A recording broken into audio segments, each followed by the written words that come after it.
আমাদের আয়রন হর্সের 4টি main frame আমাদের রং করা হয়ে গেছে। আমরা বাকি দেখে নেব আমাদের আয়রন হর্সের বাকি পার্টসগুলোর কি অবস্থা।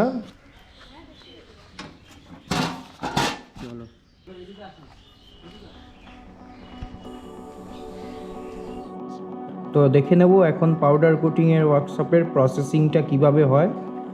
পাউডার কোটিং হয়ে গেছে, তবু আমরা কিছুটা প্রসেস দেখিয়ে দেবো ল্যাব ঘুরে।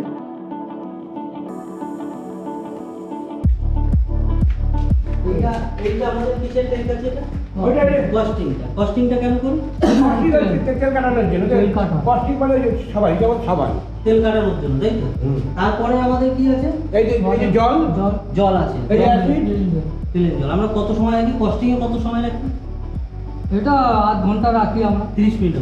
আর তারপর প্লেন জলে নরমাল। এই যে তুলে নিয়ে ক্যামেরা অ্যাসিড। নেক্সট কি আছে? অ্যাসিড আছে। অ্যাসিডের কি অ্যাসিড আছে? ওই কি অ্যাসিড বলতে পারে। আচ্ছা, অ্যাসিড আছে। এটা হিডেন ব্যাপার আছে, বুঝলো তো কি অ্যাসিড আছে? তার জন্য এটা বলে না কাউকে। এটা অ্যাসিড আছে। অ্যাসিডে কত সময় থাকে? এই এখানে লেখা আছে। ওই তো লেখা আছে এখানে। ওই যে ওখানে লেখা আছে।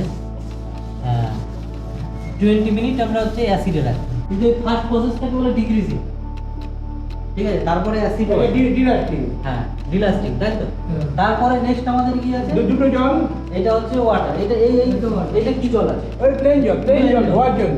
আচ্ছা, এর কত সময় রাখেন এটার মধ্যে? প্লাস চুবিয়ে তুলে দিন। এটাও তাই? এটাও তাই। আচ্ছা, নেক্সট কি আছে? যেহেতু ভেতর লেগে থাকে ওই জন্য এইটা করে এইটা।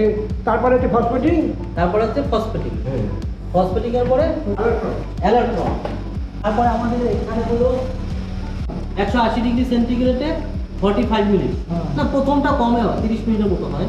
তারপরে ওখানে যায় হচ্ছে আমাদের পেন শপ।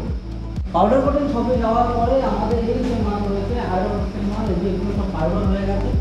খুব সুন্দর স্মুথ পাউডার হয়েছে, সব পাউডার কোটিং হয়েছে। আমরা দেখতে পাচ্ছি ড্রাই বক্সে এখনও পার্টসগুলো রাখা আছে ড্রাই করার জন্য।